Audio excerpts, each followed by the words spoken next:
अस्सलामुअलैकुम स्टूडेंट्स, आज एक बड़ा इंपॉर्टेंट लॉन्ग क्वेश्चन भी है और इसमें काफ़ी सारे शॉर्ट क्वेश्चंस भी हैं।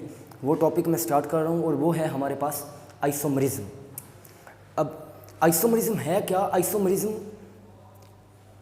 एक ऐसा प्रोसेस है जिसमें कंपाउंड का मॉलिक्यूलर फार्मूला तो सेम होता है, लेकिन उसका जो स्ट्रक्चर्स है, जो अरेंजमेंट है, वो क्या होती है? डिफरेंट होती है।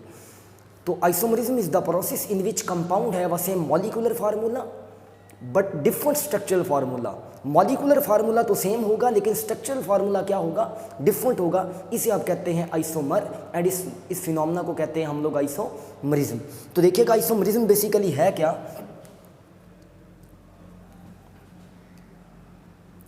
The process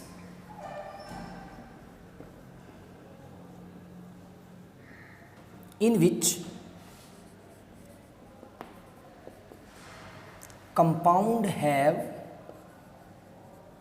same molecular formula but different structural formula, कि जिसमें कंपाउंड का मॉलिक्यूलर फार्मूला तो सेम हो लेकिन स्ट्रक्चरल फार्मूला क्या हो? डिफरेंट हो, called isomer, and phenomena is known as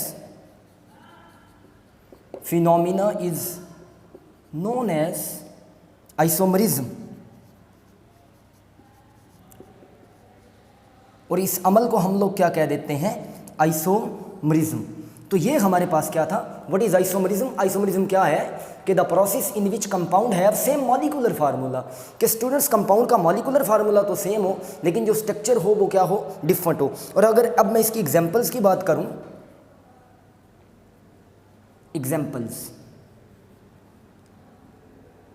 example में हमारे पास आ जाता है ब्यूटेन।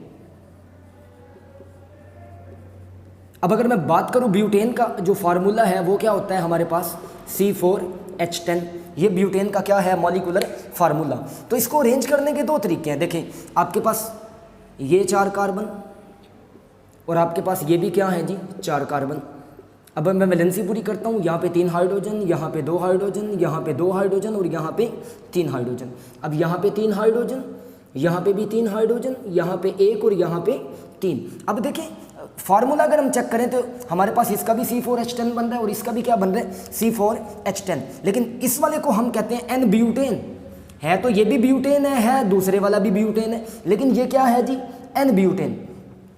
और ये वाला हमारे पास क्या होगा? Iso butane.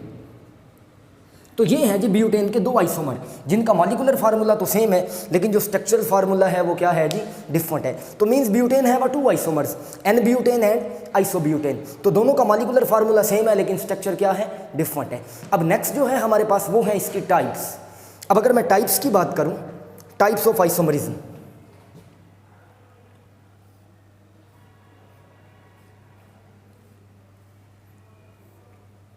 आइसोमरिज्म की बेसिकली 2 टाइप्स हैं आपके पास। सबसे पहले आपके पास जो है वो है structural isomerism. Structural isomerism.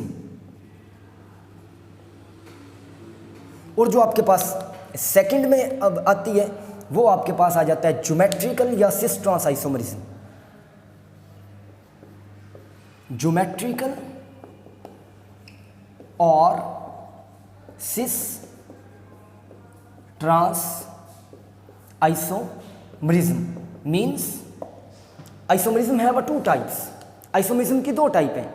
Number 1 is a structural isomerism, number 2 is a geometrical और सिस ट्रांस आइसोमरिज्म। तो फर्स्ट ऑफ ऑल हमारे पास जो है वो कौन सी आइसोमरिज्म है? वो है हमारे पास स्ट्रक्चरल आइसोमरिज्म। तो मैं सबसे पहले स्ट्रक्चरल आइसोमरिज्म को डिस्कस कर देता हूं और उसकी टाइप्स को डिस्कस कर देता हूं। Structural isomerism. अब बेसिकली स्ट्रक्चरल आइसोमरिज्म है क्या? स्ट्रक्चरल आइसोमरिज्म, वर्ड स्ट्रक्चर का मतलब ही क्या है? Arrangement. The type of isomerism which shows the arrangement of atoms. ये वो टाइप है जो किसको रिप्रेजेंट करती है? अरेंजमेंट को। तो हम क्या कहेंगे? टाइप ऑफ आइसोमरिज्म,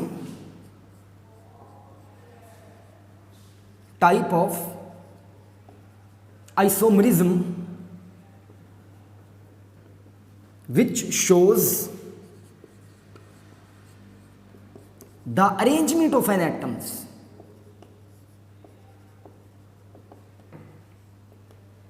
जो एटम्स की अरेंजमेंट को रिप्रेजेंट करे, which shows the arrangement of an atoms, इसको हम लोग क्या कह देते हैं, structural isomerism, means type of isomerism which shows the arrangement of atoms.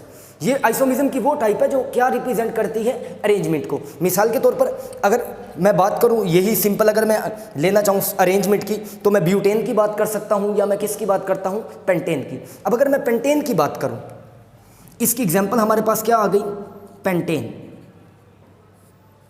Pentane के जो आइसोमर्स हैं वो 3 आइसोमर्स, पेंटेन के 3 आइसोमर हैं,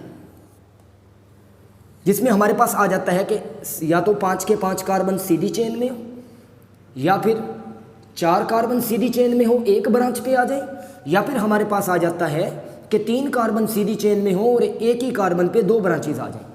तो ज़रा गौर कीजिएगा, यहाँ पे 3 हाइड्रोजन, सॉरी, यहाँ पे 2, यहाँ पे भी 2, यहाँ पे भी 2, और यहाँ पे कितने हैं जी, 3। यहाँ पे आपके पास 3, यहाँ पे 3 हाइड्रोजन, यहाँ पे भी 3 हाइड्रोजन, और यहाँ पे भी आपके पास कितने हाइड्रोजन हैं, 3। अब यहाँ पे 3 हाइड्रोजन, यहाँ पे 2, यहाँ पे 1, यहाँ पे 3, और यहाँ पे भी क्या है, 3। अब अगर मैं बात करूँ इन सब के मॉलिक्यूलर फार्मूलाज की, तो इन सब का मॉलिक्यूलर फार्मूला क्या होता है हमारे पास, C5H12। आप देख लें, हर एक में 5 कार्बन है, और जो हाइड्रोजन है वो कितने हैं, 12 है। तो ये हमारे पास क्या बन गया, structural isomerism, means the type of isomerism which shows the arrangement of atom. मतलब इसका जो ताल्लुक है वो सारे का सारा किसके साथ है, अरेंजमेंट के साथ। The type of isomerism which shows the arrangement of an atoms is called a structural isomerism. अब स्ट्रक्चरल आइसोमरिज्म की अगर हम बात करें, इसकी टाइप्स की बात करें, तो स्ट्रक्चरल आइसोमरिज्म की 5 टाइप्स हैं। अब मैं टाइप्स की बात करता हूं स्ट्रक्चरल आइसोमरिज्म की।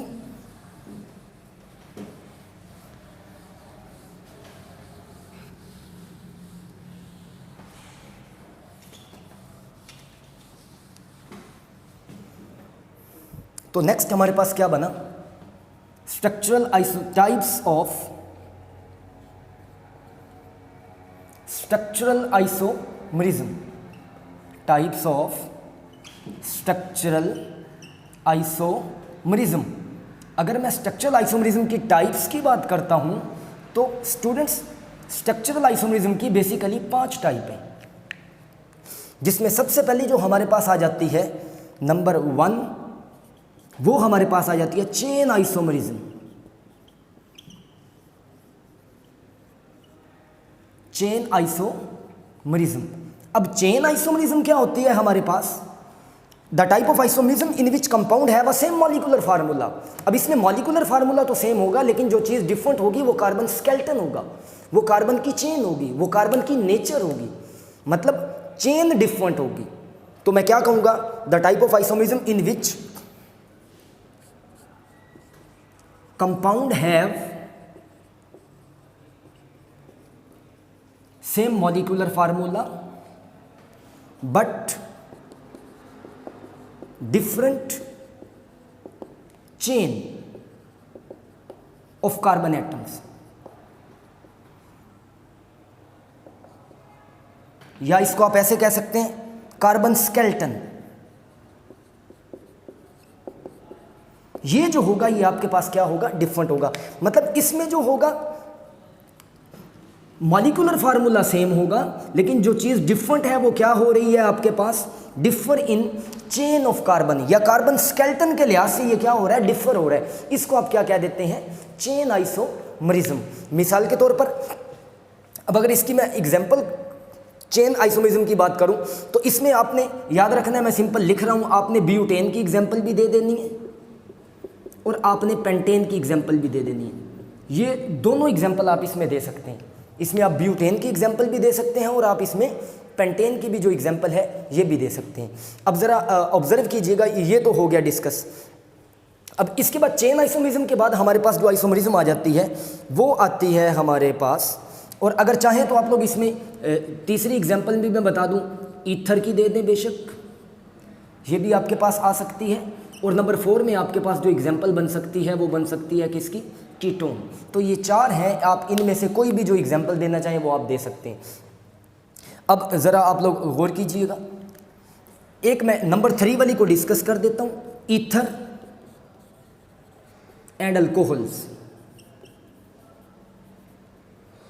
ये ज़रा आप गौर कीजिएगा, जब मैं ईथर और अल्कोहल की बात करूँगा तो हमारे पास ये पड़ा है जी CH3OCH3 एंड ये आपके पास पड़ा है C2H5OH। ये आपके पास आ गया डाई मिथाइल ईथर, और ये आ गया इथाइल अल्कोहल। ये आपके पास क्या आ गया स्टूडेंट्स, ये आ गया डाई मिथाइल ईथर, और ये आपके पास क्या आ गया इथाइल अल्कोहल। अब ज़रा अगर आप गौर करें ना तो इन दोनों का फार्मूला क्या बनता है, C2H6O। मतलब दोनों का मॉलिक्यूलर फार्मूला सेम है, लेकिन जो चेन है, जो नेचर है, जो कार्बन स्केलेटन है, वो क्या है, डिफरेंट है। इसको आप क्या कह देते हैं, चेन आइसोमरिज्म। अब चेन आइसोमरिज्म के बाद जो आपके पास टाइप बन रही है, चेन आइसोमरिज्म के बाद आपके पास टाइप बनती है स्टूडेंट्स, उसको हम कहते हैं पोजीशन आइसोमरिज्म।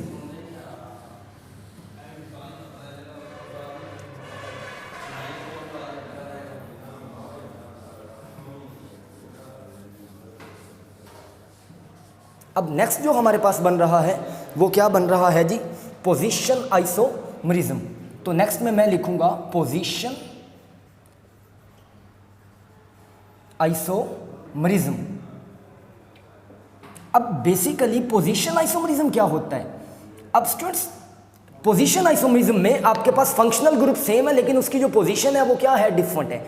मतलब मैं यूं कहूंगा, the type of isomerism in which a same functional group have a different position. तो आप क्या लिखेंगे, type of isomerism, the type of isomerism which is due to the different positions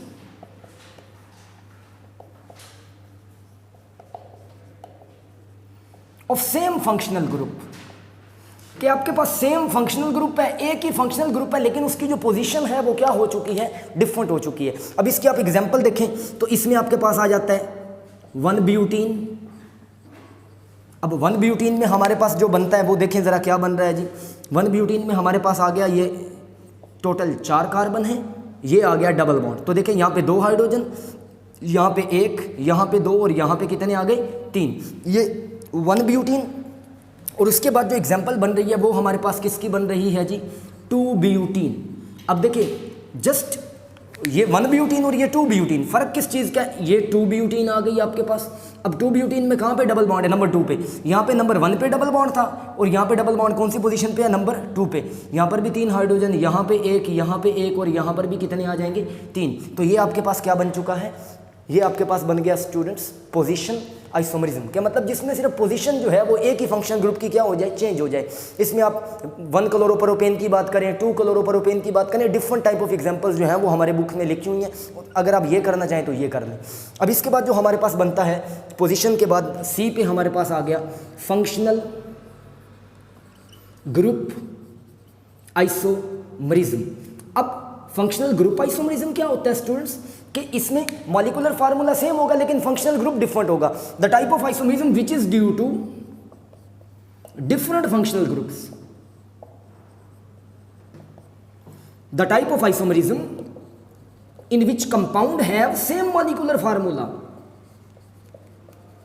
but differ in functional group. लेकिन उसमें जो functional groups आ जाएं वो क्या आ जाएं, डिफरेंट आ जाएं। तो आप अगर इसकी एग्जांपल देखें, ये मेरे पास पड़ा है जी CH3OCH3। ये एग्जांपल हमारे पास किसकी आ गई, ईथर की। और अगर मैं इसकी बात करूं C2H5OH, तो ये हमारे पास किसकी एग्जांपल आ गई, अल्कोहल्स की। तो ये हमारे पास क्या थी जी, फंक्शनल ग्रुप आइसोमरिज्म। ये था हमारे पास पोजीशन आइसोमरिज्म, और ये क्या था, फंक्शनल ग्रुप आइसोमरिज्म। अब इसके बाद इसकी जो 4th टाइप है, ज़रा 4th टाइप आप इसकी देख लें।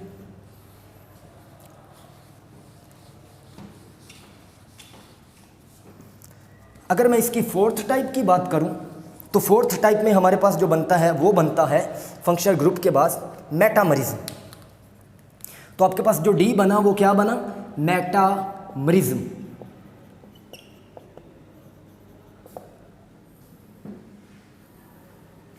अब मेटामरिज्म क्या होता है? The type of isomerism which is due to unequal number of carbon atoms, unequal number of carbon atoms on either side of functional group, on either side of functional group. कि simple सी बात है कि carbon atom के दोनों तरफ जो हमारे पास फंक्शनल ग्रुप के दोनों तरफ जो कार्बन एटम्स की तादाद है वो क्या होगी? डिफरेंट होगी। अगर मैं इसकी एग्जांपल अगर मैं लेना चाहूँ तो मैं यूँ कहूँगा कि हमारे पास है यहाँ पे ये सेंटर में ईथर का फंक्शनल ग्रुप O, इस तरफ भी 2 कार्बन और इस तरफ भी कितने कार्बन हैं? 2। अब मैं इनकी वैलेंसी पूरी कर देता हूँ। यहाँ पे 3 हाइड्रोजन, यहाँ पे 2, यहाँ पे भी 2 और यहाँ पे कितने हाइड्रोजन आ गए? 3। अब ये इसका मेटामर क्या बन सकता है आपके पास? ये बन सकता है कि ये फंक्शनल ग्रुप है, इसके एक तरफ 1 कार्बन रह जाए और एक तरफ कितने कार्बन हो जाए? 3 कार्बन।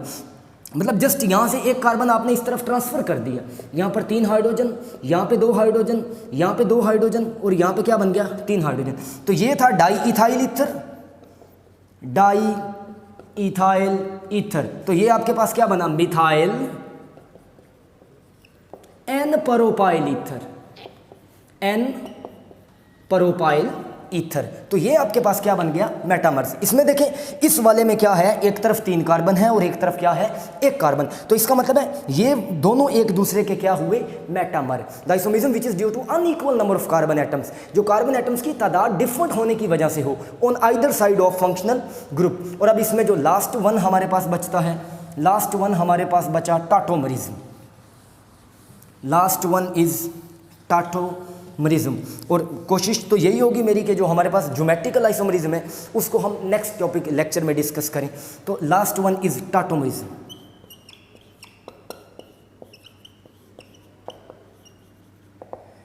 अब टाटोमरिज्म क्या है हमारे पास? The type of isomerism which is due to shifting of proton,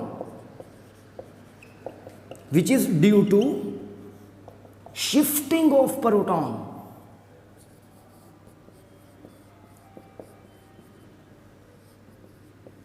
from one atom to another atom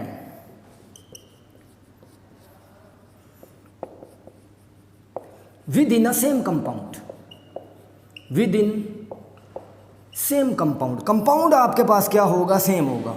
अब अगर मैं इसकी सिंपल सी एग्जांपल लूँ तो मैं यहाँ पर क्या लिखता हूँ? हमारे पास है जी RCH NH2COOH। चले जी, इसको ज़रा मैं कुछ ऐसे लिख देता हूँ चेंज करके।